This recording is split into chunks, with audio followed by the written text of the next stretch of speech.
একদিন বিরতির পর আজকে আবারও বিপিএল শুরু হচ্ছে। আজকে সন্ধ্যার ম্যাচটাকে বলা হচ্ছে high voltage match. Table topper দুই দল মাঠে নামবে। রংপুর বরিশালকে জিতবে, কার পাল্লা ভারী, এসব নিয়ে আলোচনা করতে চাই। আমাদের সাথে এই মুহূর্তে যুক্ত হচ্ছেন সাবেক ক্রিকেটার ইশতিয়াক আহমেদ। ইশতিয়াক আহমেদ, শুভ সকাল, স্বাগত একাত্তরের খেলা যোগে। আজকের ম্যাচটা নিয়ে যদি কথা বলি, ইনফ্যাক্ট আজকে দুটো ম্যাচ আছে, কিন্তু আমরা হাই ভোল্টেজ ম্যাচটার দিকেই নজর দিতে চাই। রংপুর দুর্দান্তভাবে শুরু করেছে, টানা দুটো ম্যাচেই তারা জয় পেয়েছে এবং দাপুটে জয় পেয়েছে। রংপুরের কি ব্যাপারটা এরকম যে তারা একটা মোমেন্টাম পেয়েছে, কারণ তারা আমরা দেখেছি জিএসএল এর প্রথমবার গিয়েই তারা প্রথম শিরোপা নিয়ে এসছে, তারপর এনসিএল এ দুঃখিত, সেখানে তারা শিরোপা জিতেছে এবং এবার বিপিএলও তাদের শুরুটা দুর্দান্ত। এই মোমেন্টামটা কাজ করছে কিনা? ধন্যবাদ কনা। হ্যাঁ, নিঃসন্দেহে আমার মনে হয় তো একটা বিদেশের মাটিতে গিয়ে একটা টুর্নামেন্ট জিতে আসা, বাট আনফর্চুনেটলি ওই টুর্নামেন্টের যে মেন নায়ক সৌম্য সরকার, সে ইনজুরির কারণে he is out of the side. তারপরেও নুরুল হাসান সোহান, আমি সবসময় তাকে ভালো যোগ্য একটা প্লেয়ার মনে করি এবং he has led the Bangladesh team. তার মধ্যে সে ক্যাপ্টেন্সি ম্যাটেরিয়াল আছে, লিডারশিপ কোয়ালিটিস আছে, সেখানে নিজের ব্যাটিংও সে ভালো করছে। He has allowed and enabled all the other players around him to perform. It's always a team game এবং টি-20 খুবই মার্জিন অফ এরর এত কম যেখানে ভুল করার কোনো সুযোগ নেই, কিন্তু এরা টিম একত্রভাবে খেলে আমার মনে হয় led by Nurul Hasan Sohan himself, সেও অসাধারণ ব্যাটিং করেছে। এটার সাথে অবশ্যই ইফতেখার আহমেদ মুফতির শাহ আছে, মাহদী হাসান ভালো বোলিং করেছে, নাহিদ রানার 4 উইকেটের এখানে একটা পারফরমেন্স রয়েছে, Steven Taylor has also given a good start. সবকিছু মিলিয়ে আমার মনে হয় it is a good combination. এবং আজকেও রংপুর রাইডার্স যেহেতু এই মোমেন্টামে আছে, যেটা আপনি বললেন যে ছন্দে আছে, আই থিঙ্ক যে দিস উইল হেল্প দেম। এবং এই ধারাবাহিকতাটা তারা আমরা দেখেছি সেই গ্লোবাল টি-20 এবং সেটা এখন সেই ধারাবাহিকতা তারা এনসিএল ভালো খেলেছে, জিতেছে, এখানে তারা ভালো খেলছে। I think this whole year looks to be going their way. নিশ্চয়ই। আপনি বলছেন যে সৌম্য সরকার, মানে তাদের যদি আমরা দেখি টুর্নামেন্ট শুরু হওয়ার আগেই কিন্তু তারা এই যে ব্যাড নিউজটা পেল, সৌম্য সরকার এত দুর্দান্ত ফর্মে আছে, সেখান থেকে তাকে মিস করা এবং সেই জায়গাটায় যে এলেক্স সেলসকে আনা হয়েছে বা তিনি আছেন, তিনিও পারফর্ম করতে পারেননি, কিন্তু সেই জায়গা থেকে মিডল অর্ডারে পারফর্ম করা এবং অবভিয়াসলি নুরুল হাসান সোহানের পারফরমেন্স কেমন দেখছেন, তার ক্যামিও ইনিংসগুলো, তার আসলে ক্যাপ্টেন্সি, একই সাথে উইকেট কিপিং করছেন এবং পারফর্মও করে যাচ্ছেন, এটাও কি আসলে রংপুরকে যে এগিয়ে রাখছে বড় কারণ কিনা?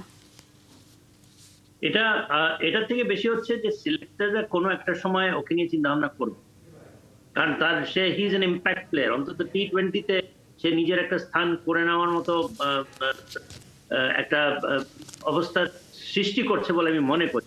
কারণ আগে আমরা নুরুল হাসানকে দেখেছি যখনই বাংলাদেশের পক্ষে এসে খেলেছে, after many days, many months, many year, he has perform. এবারও সে জানে যে this is a very tough position, এখানে অনেক কম্পিটিশন আছে, লিটন দাস আছে, আপনার মুশফিকুর রহিম আছে এবং অনেকে এখানে যারা আছে তারা কিপিং করতে পারে। তাকে এক্সেপশনাল কিছু ব্যাটিং করতে হবে। He is a big hitter, innovative stroke make, এবং তার হয়তো ক্যাপ্টেন্সি কাজে না লাগলেও ইউ নেভার নো, কারণ আমরা এখনো টি-20-তে সেরকম আইডিয়াল একটা ক্যাপ্টেন এখনো খুঁজে পাইনি।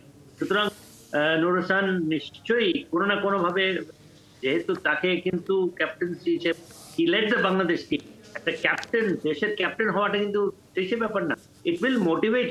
আমার মনে হয় যে for his cause, for the teams cause, even for the আপনার বাংলাদেশের জন্য তাকে হি শুড বি মোটিভেটেড। আমি মনে করি যে Nurul Hasan Sohan has still a lot of cricket left in him. তাকে আসলে ভবিষ্যতের ক্যাপ্টেন এখনো আসলে বলা হয়, কারণ তিনি যেভাবে দলটাকে এনার্জাইজ করেন, নিজে একজন এনার্জেটিক পারসন, সেই জায়গা থেকে। আমরা যদি একটু বরিশালকে নিয়ে, আপনি বরিশালকে নিয়ে আসলে আলোচনা শুরু করেও দিয়েছেন। শাহিন শাহ আফ্রিদি বড় তারকা, বড় নাম। ইনফ্যাক্ট বরিশালের যদি আমরা আসলে একাদশটা দেখি বা স্কোয়াডটা দেখি, তারা দুটো দল অনায়াসে সাজিয়ে ফেলতে পারে, দেশি এবং ফরেন রিক্রুট সব কিছু মিলে তারা এত দুর্দান্ত একটা দল গড়েছে। সেখান থেকে প্রথম ম্যাচের পারফরমেন্স কেমন দেখেছেন এবং শাহিন শাহ আফ্রিদির বোলিং কেমন দেখলেন, এবং আজকের লড়াইটা কেমন হবে শাহিন শাহ আফ্রিদি ভার্সেস নাহিদ রানা, মোহাম্মদ নাবি ভার্সেস মেহেদী হাসান, সবকিছু মিলিয়ে? আমি তো বলি নাহিদ রানা ভার্সেস তামিম ইকবাল হতে পারে, নাহিদ রানা ভার্সেস শান্ত হতে পারে, নাহিদ রানা ভার্সেস হৃদয় হতে পারে, নাহিদ রানা ভার্সেস মোহাম্মদ রিয়াদ হতে পারে। হি ইজ দেখেন শাহিন আফ্রিদির অভিজ্ঞতা আছে, is not a tier of a fast bowler. Nahid Rana হচ্ছে নতুন সেন্সেশন, সবাই তাকে নিয়ে কথা বলছে, তার পেস বোলিং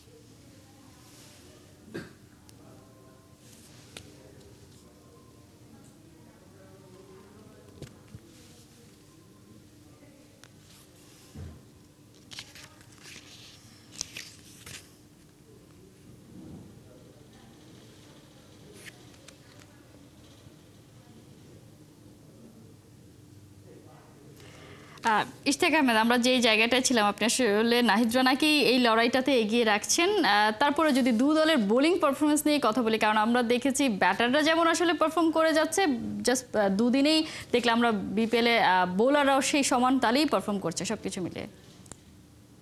ভালো উইকেট অ্যাকচুয়ালি এখন পর্যন্ত যেটা দেখেছি, যে জিনিসটা নিয়ে যে সবসময় অভ্যস্ত না, good track which helps the bowlers as well as the batsman. এখানে আমরা 200 রান দেখেছি, 200 রানের কাছাকাছি হয়েছে, এরকম দেখেছি। You've seen good hitting. You've seen some good classical batting. Mahmood Ali Riyad's batting. Mahmood Ali Riyad seems to be younger every time we see him. তার যে ব্যাটিং, তারপরে আমরা ফাহিম আশরাফের দেখেছি, আমরা শামীম হোসেন পাটোয়ারির দুর্ধর্ষ ব্যাটিং দেখেছি অনেকেই। আমার মনে হয় যে ব্যাটিং বোলিং নাহিদ রানার ভালো ব্যাটিং বোলিং দেখেছি আমরা, হাসান মাহমুদের ভালো বোলিং দেখেছি, মেহেদী হাসানের বোলিং দেখেছি। সবকিছু মিলিয়ে সো ফার যেটা সবচেয়ে এনকারেজিং মনে হচ্ছে যে উইকেটটা is the type of wicket যেখানে ব্যাট বল সমান সমান ইয়ে পাবে, আমরা ভালো ব্যাটিং দেখতে পারবো।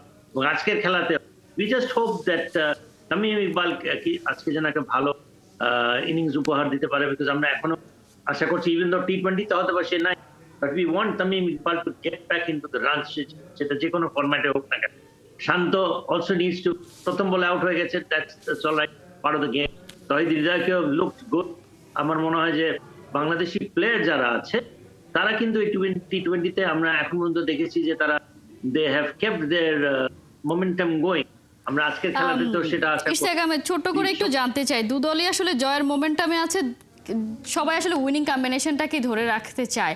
আমরা প্রথম ম্যাচ এক্সপেক্ট করছিলাম যে বরিশালের একাদশে রিশাদ হুসাইনকে দেখা যাবে, কারণ রিশাদ দারুণ পারফর্ম করে চলেছেন, সেদিক থেকে তাকে দেখা গেল না। আজকে কি সম্ভাবনা আছে কিনা? ওয়েল, আই মিন উইকেটটা যেরকম দেখা যাচ্ছে, it is helping the spinners also, and Rishad Hossain এখন আস্তে আস্তে কিন্তু he is coming to term with the shorter format of the game, because এখান দিয়ে এসে শুরু করেছিল। তো আমার মনে হয় এই পরিবেশটা, এই এনভায়রনমেন্টটা, এই সিচুয়েশনটা তার জন্য নতুন কিছু। So he is an exciting player. তো রিশাদ হোসেন এসে যে তার যে রোলটা প্লে করার, সেটা যে করতে পারে, সেটা যে করবে, এটা আমার মনে হয় যে এটা আমরা তার থেকে আশা করতেই পারি। একদম এক কথায় আপনার prediction? Hard to say because they're both good size. Rangpur Riders is in আমার মনে হয় they are winning momentum. Barishal যে খেলাতে তারা খেলে ওই দিন জিতলো, মেবি রংপুর সেটা ধরে রাখতে পারে, হ্যাট্রিক জয় হয়তো তুলে নিতে পারে। আবার বরিশালের যে পারফরমেন্স আমরা দেখেছি, অনেক কিছুই হতে পারে, কিন্তু আমরা নিশ্চয়ই সবাই চাইবো একটা দুর্দান্ত ম্যাচ উপভোগ করতে।